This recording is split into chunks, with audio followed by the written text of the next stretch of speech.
Welcome to SurePass, where we share for you to learn and succeed. In this video, we will be discussing Introduction to Aggravating Circumstances. Aggravating circumstances. Aggravating circumstances refer to factors that increase the severity or culpability of a criminal act. Typically, the presence of an aggravating circumstance would lead to a harsher penalty for a convicted criminal. Na-discuss na po natin ang justifying, exempting, at mitigating. Ngayon naman po ay aggravating. Sa justifying at exempting, walang criminal liability ang offender. Sa mitigating, babawasan ang penalty niya. Dito naman sa aggravating, dadagdagan ang ipapato sa akusado. Requirement for the aggravating circumstance to be appreciated. It is now a requirement that the aggravating or qualifying circumstance be expressly and specifically alleged in the complaint or information. Otherwise, they cannot be considered by the trial court in its judgment, even if they are subsequently proved during trial. Ang complaint o information ay sinasampa sa hukuman o sa prosecutor's office upang formal na simulan ang isang kaso. We will discuss complaint or information in detail when we will discuss criminal procedure. Let us illustrate yung requirement. Sa complaint or information, nakalagay lang doon na si Pedro ay sinaksak si Juan. During trial or while nagpe-present ng witnesses ang prosecution, napatunayan na tulog pala si Juan noong sinaksak siya ni Pedro. So may treachery. Since hindi ito nabanggit sa complaint or information, natulog pala si Juan, hindi natin pwedeng gawing murder, qualified by treachery ang hatol kay Pedro, dahil itong treachery na aggravating circumstance ay hindi nabanggit sa complaint or information. Next, discuss natin ang 6 na uri ng aggravating circumstances. Ito ang mga sumusunod. First, generic aggravating circumstances. Second, specific aggravating circumstances. Third, qualifying aggravating circumstances. Fourth, inherent aggravating circumstances. Fifth, special aggravating circumstances. And sixth, special qualifying aggravating circumstances. Let us discuss each. Generic aggravating circumstances. A generic aggravating circumstance applies to all crimes. Those enumerated in Article 14 of the Revised Penal Code, with exceptions, are generic aggravating circumstances, like disrespect due to the offended party on account of his or her age, dwelling, recidivism, and nocturnity. Ano ang effect ng generic aggravating circumstance? It has the effect of increasing the penalty for the crime to the maximum period of the prescribed penalty and can be offset by an ordinary mitigating circumstance. Example, kung ang penalty ng crime na nagawa ay prison correctional minimum, dahil sa presence ng generic aggravating circumstance, magiging prison correctional medium ito. However, kung may ordinary mitigating circumstance na present din, hindi mag-i-increase at hindi rin magdi-decrease yung penalty. Kumbaga, quits na sila. Now, let's go to the second one, specific aggravating circumstances. A specific aggravating circumstance applies only to a particular crime as expressly provided by law or jurisprudence, but does not change the character of the offense. Under Article 14 of the Revised Penal Code, some of the aggravating circumstances, such as treachery, cruelty, and abuse of superior strength, are applicable only to crimes against person. Ito yung mga aggravating circumstances na applicable lang sa certain crime. Example, hindi mo pwedeng i-employ ang treachery, abuse of superior strength, at cruelty sa theft or crimes against property. In other provisions of the Revised Penal Code, that the victim is a person in authority in physical injuries, unlicensed firearms in robbery, in band, and abuse of authority or confidential relations in seductions and acts of lasciviousness are regarded as specific aggravating circumstances. Ano naman ang effect ng specific aggravating circumstance sa crime na ginawa ng accused? It has the effect of increasing the penalty like a generic aggravating circumstance and can be offset by an ordinary mitigating circumstance. Same lang po ang effect niya sa generic aggravating circumstance. Yun nga lang sa specific aggravating circumstance, applicable lang siya to a certain crimes and not to all crimes. Next, qualifying aggravating circumstances. A qualifying aggravating circumstance changes the nature or designation of the crime and must be provided in the definition of the offense. Dito naman, hindi lang niya i-increase or hindi lang madadagdagan yung penalty ng accused, kundi magbabago mismo yung crime na ginawa niya. Examples: treachery or alevosía or evident premeditations qualifies the killing of a person to murder. So instead na homicide lang, magiging murder. Grave abuse of confidence which makes stealing as qualified theft. So yung ordinary theft, magiging qualified theft. Abuse of confidence which makes seduction qualified. So instead na simple seduction, magiging qualified seduction. Ano naman ang effect ng qualifying aggravating? The effect of qualifying aggravating circumstance is not only to give its proper and exclusive name, but also to place the author thereof in such situation as to deserve no other penalty than that especially prescribed by law for said crime. Kagaya ng example natin kanina, yung homicide, magiging murder. So, hindi na siya homicide, murder ang tamang tawag or crimes sa ginawa niya. While a generic aggravating circumstance may be offset by a mitigating circumstance, a qualifying circumstance may not. Usually kasi sa qualifying, degree po ang tinataas, hindi po period. So ang mangyayari kapag may qualifying, then ordinary mitigating, tataas muna yung penalty by degree, then babawasan by period because of the presence of the ordinary mitigating. If one of the aggravating circumstance is used to qualify the crime, the others will be deemed as generic aggravating circumstances.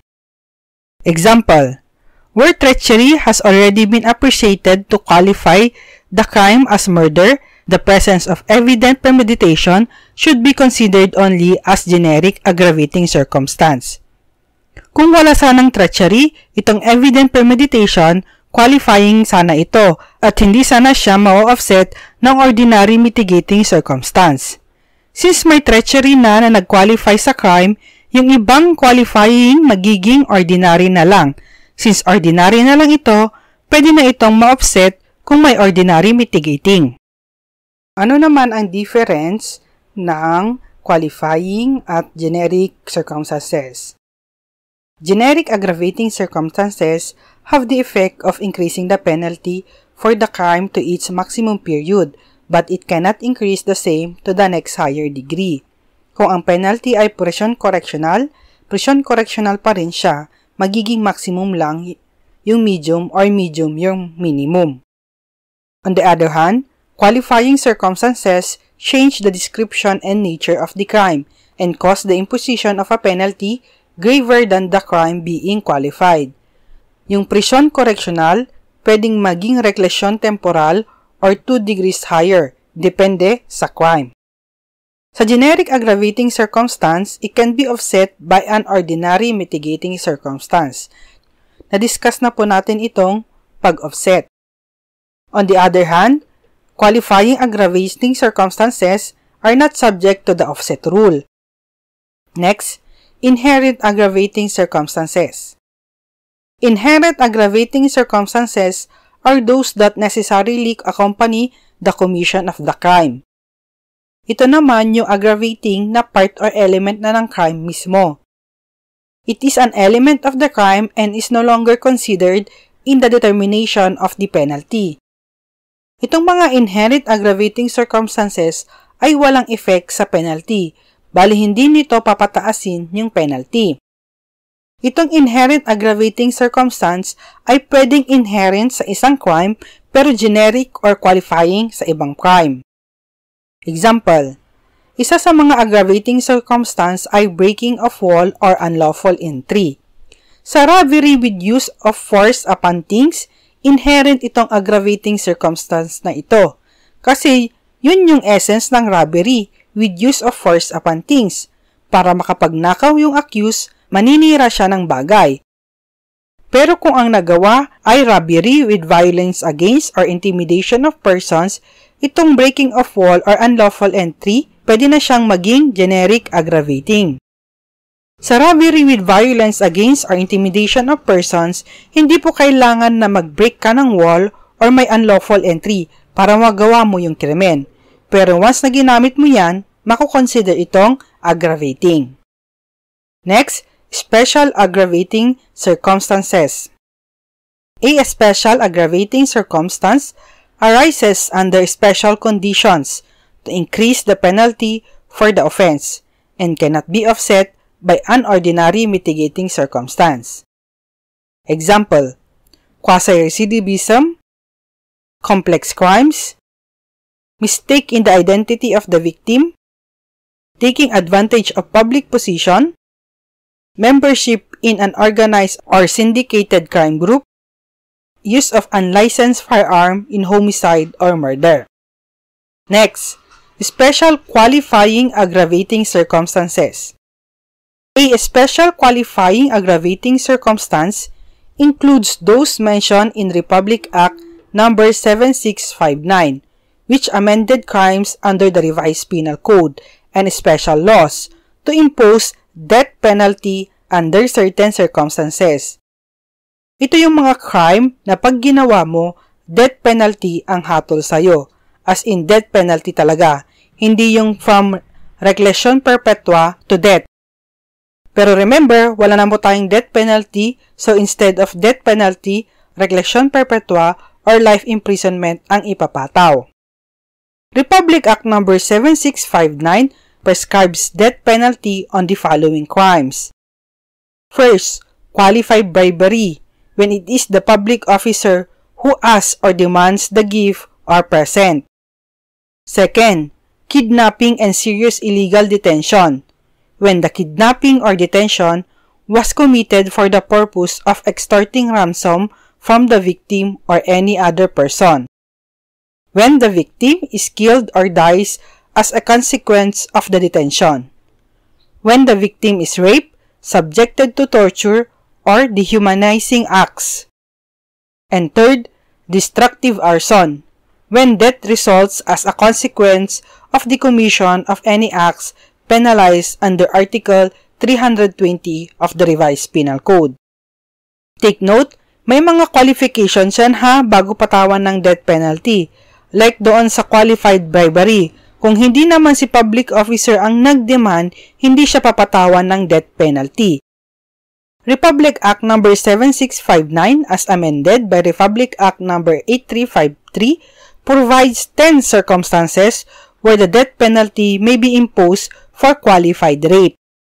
Sa qualified rape naman, hindi automatic na death penalty ang pataw. Kung yung pag-commit ng rape ay isa doon sa mga 10 circumstances na nabanggit sa RA 8353, then death penalty ang penalty niya. Jurisprudence consistently referred to these 10 attendant circumstances as special qualifying aggravating circumstances, distinctly applicable to the crime of qualified rape, punishable with the supreme penalty of death. Ano naman ang pinagkaiba ng qualifying aggravating sa special qualifying aggravating circumstance? A special qualifying aggravating circumstance is different from a mere qualifying aggravating circumstance that warrants the increase of the imposable penalty even to the next higher degrees provided by law, but not necessarily death penalty. The distinction between these two classes of aggravating circumstance is necessary to preserve the legal effects of a special qualifying aggravating circumstance, both as to the criminal and civil liabilities of the accused. Sa qualifying, tataas yung penalty by degree, but not necessary na death penalty. Sa special qualifying, death penalty po ang ipapataw. Yun po mismo yung penalty. Ano naman ang mga aggravating circumstances na applicable lamang sa taong may alam nito? First, circumstances which consist in the material execution of the act, or second, circumstances which consist in the means employed to accomplish it. Example: Juan orders Pedro to kill David. Pedro killed David with treachery. Juan and Pedro are liable for the death of David. Si Juan as principal by inducement and Pedro by direct participation. Since Juan does not know the manner on how Pedro killed David, Juan is liable only for homicide, while Pedro is liable for murder. Since hindi alam ni Juan na may treachery yung pagpatay ni David, hindi mag-a-apply sa kanya yung aggravating circumstance na treachery. Quantum of proof required. Aggravating circumstances must be established with the same quantum of proof beyond reasonable doubt as fully as the crime itself, and any doubt as to their existence must be resolved in favor of the accused. Proof beyond reasonable doubt ang requirement, kagaya doon sa crime mismo na ipoprove mo. Circumstances which qualify criminal responsibility cannot rest on mere conjectures, no matter how reasonable or probable, but must be based on facts of unquestionable existence. Since tataas kasi yung penalty ng accused, kailangan talaga natin siyang mapatunayan nang walang duda kung mayroon ba o wala. The aggravating circumstances under Article 14 of the Revised Penal Code are as follows. First, taking advantage of public position. Second, in contempt of or with insult to the public authorities. Third, with insult or lack of regard due to offended party by reason of rank, age, or sex, or committed in dwelling. Fourth, abuse of confidence and abuse ungratefulness. Fifth, crime committed in the palace or in presence of the chief executive or place of religious worship. 6. Nighttime, an inhabited place with a ban. 7. On occasion of a calamity. 8. Aid of armed men or means to ensure impunity. 9. Recidivism. 10th, reiteration or habituality. 11th, price, reward, or promise. 12th, inundation, fire, poison. 13th, evident premeditation. 14th, craft, fraud, or disguise. 15th, superior strength or means to weaken defense. 16th, treachery. 17th, ignominy. 18th, unlawful entry. 19th, breaking wall, floor, or roof. 20th, with aid of persons under 15 by motor vehicle. 21st, cruelty. We will discuss each of the aggravating circumstances in separate videos. Thank you for watching. If you like this video, don't forget to share it and to subscribe.